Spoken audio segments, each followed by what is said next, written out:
आप सभी को मेरा सादर अभिवादन। आज हम पढ़ेंगे स्वतंत्र भारत में लोकतंत्र और राजनीतिक संस्थाओं की कार्यप्रणाली।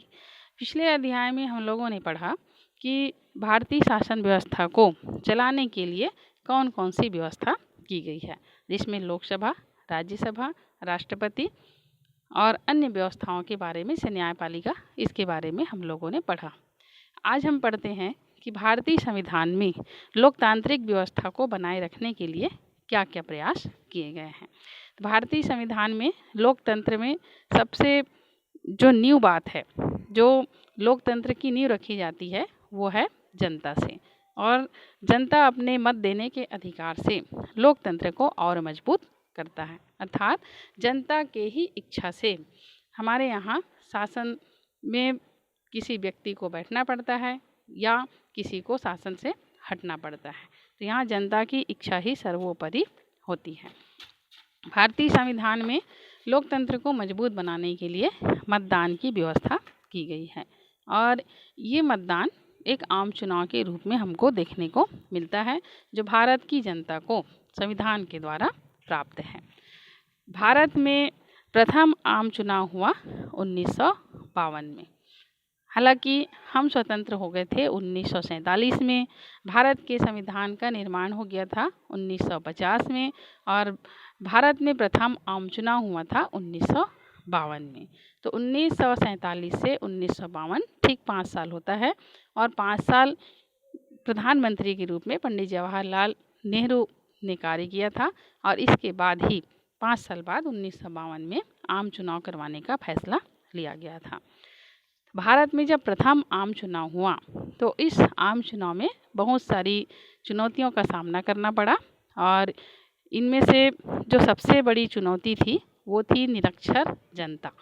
हमारे यहाँ उस समय जो देश की जनता है वो पढ़ी लिखी नहीं थी। 85% जनता जो है निरक्षर थी। तो ऐसी स्थिति में इन निरक्षरों को चुनाव में मतदान करवाना एक बहुत बड़ी चुनौती थी। दूसरी सबसे बड़ी समस्या थी वो अधिकारियों की समस्या थी। इतने बड़े कार्य को करवाने के लिए अधिकारी और कर्मचारी की व्यवस्था करना भी बहुत बड़ी चुनौती थी। और जो तीसरी प्रमुख समस्या थी वो है भारत में सुदूर अंचलों तक, सुदूर अंचल मतलब ग्रामीण क्षेत्र से लेकर जो जंगली क्षेत्र है वहाँ तक चुनाव करवाना, ये भी अपने आप में एक बहुत बड़ी चुनौती थी। भारतीय निर्वाचन आयोग के द्वारा इन चुनौतियों का सामना करने के लिए कई रास्ते निकाले गए, और इस चुनाव में भारत में लगभग 18 करोड़ लोगों को मतदान करना था। और इस चुनाव में बहुत सारी तैयारियां जो है चुनाव आयोग के द्वारा की गई, जैसे कि जो निरक्षर जनता थी उनके लिए चुनाव आयोग के द्वारा अलग अलग मतपेटी की व्यवस्था की गई थी। अलग अलग मतपेटी की व्यवस्था इस तरह से कि जैसे एक प्रत्याशी चुनाव लड़ रहा है तो उस प्रत्याशी का फ़ोटो एक मतपेटी में, दूसरे प्रत्याशी का फ़ोटो दूसरे मतपेटी में, तीसरे प्रत्याशी का फ़ोटो तीसरे मतपेटी में। इस तरह क्रमशः जितने भी प्रत्याशी रहेंगे सभी का फ़ोटो जो है उस पेटी में लगा रहा होगा, जिसमें जो निरक्षर जनता है यदि वोट डालने जाती है तो फ़ोटो को पहचान करके अपने मनपसंद प्रत्याशी को वोट दे सके। इस तरह से निरक्षर जनता के लिए ये समस्या का हल निकाला गया, और अधिकारी और कर्मचारी भी बड़ी तादाद में तैनात किए गए, और इन सब ने मिल करके भारत में प्रथम आम चुनाव को संपन्न करवाया। प्रथम आम चुनाव में कुछ खास बात हमको देखने को मिली, जैसे इस आम चुनाव में पहली बार भारत में वयस्क मताधिकार का प्रयोग किया गया, और देश के सभी नागरिकों को जो वयस्क हो चुके थे इनको मत देने का अधिकार मिला।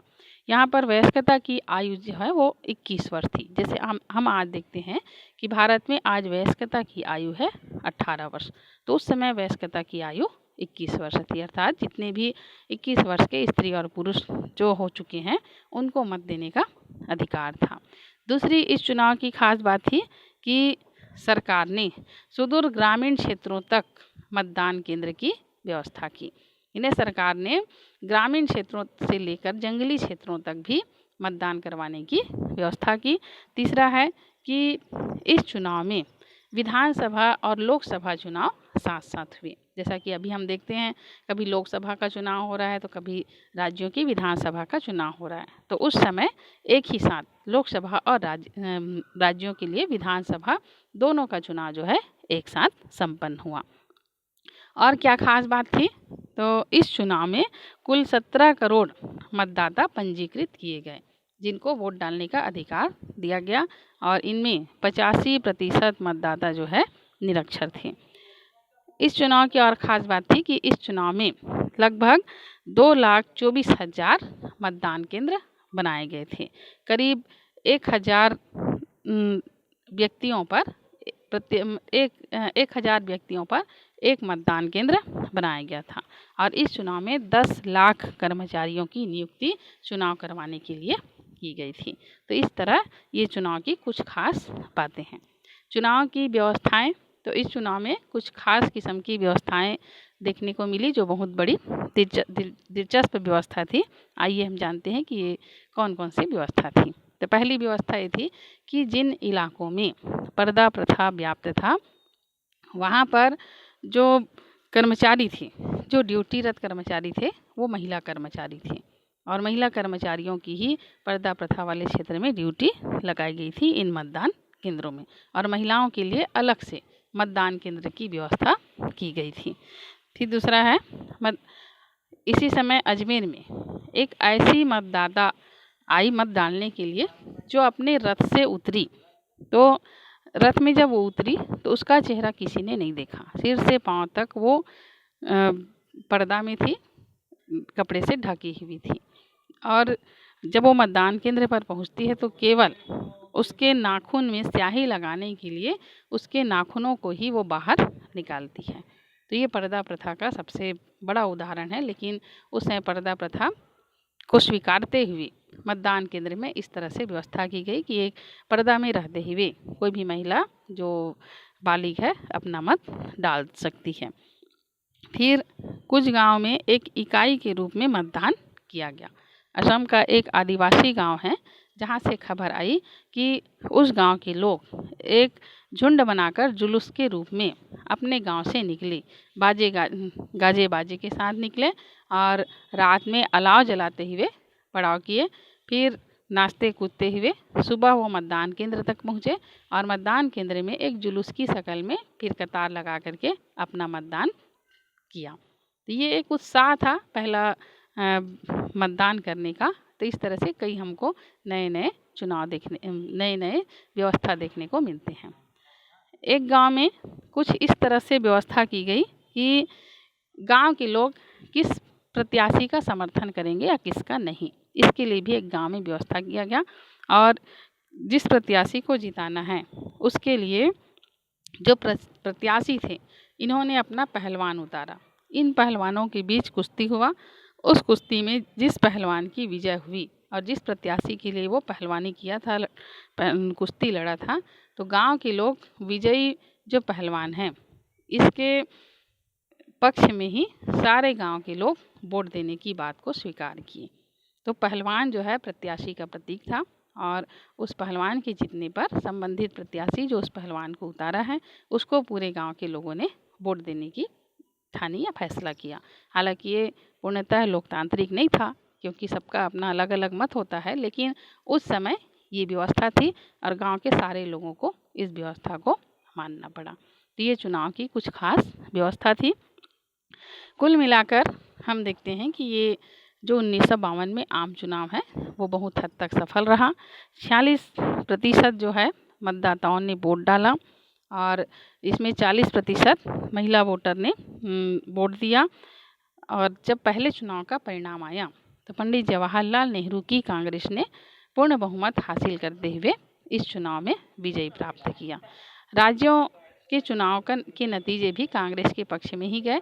अधिकांश राज्यों में कांग्रेस को ही पूर्ण बहुमत मिला और कांग्रेस की सरकार बनी। जो अन्य राजनीतिक दल थे जिसमें जनसंघ है, कम्युनिस्ट पार्टी है और इनको भी कुछ सीटों में, कुछ सीटों नहीं यानी कुछ प्रतिशत इनको मत प्राप्त हुआ, मात्र 1%। हालांकि इनको मत बहुत कम प्राप्त हुआ था लेकिन फिर भी इन्होंने अपनी पहुंच जो है या अपना पहचान कह सकते हैं, अपनी पहचान जो है इस चुनाव में बनाए रखने का प्रयास किया और यही जो है भारत में एक बहुदलीय व्यवस्था की नींव डाली गई। तो कुल मिलाकर हम ये कह सकते हैं कि ये प्रथम आम चुनाव पूरी तरह से सफल रहा। चुनावी हिंसा बिल्कुल नगण्य थी और इस चुनाव में कांग्रेस को अभूतपूर्व सफलता मिलती है और पंडित जवाहरलाल नेहरू के नेतृत्व में भारत में पहली बार जनता के द्वारा चुनी हुई सरकार का गठन होता है। इसके बाद फिर 2 और चुनाव 1957 और 1962 में हुए। इन आम चुनाव में भी कांग्रेस को बहुमत मिलता है और कांग्रेस की ही सरकार बनती है।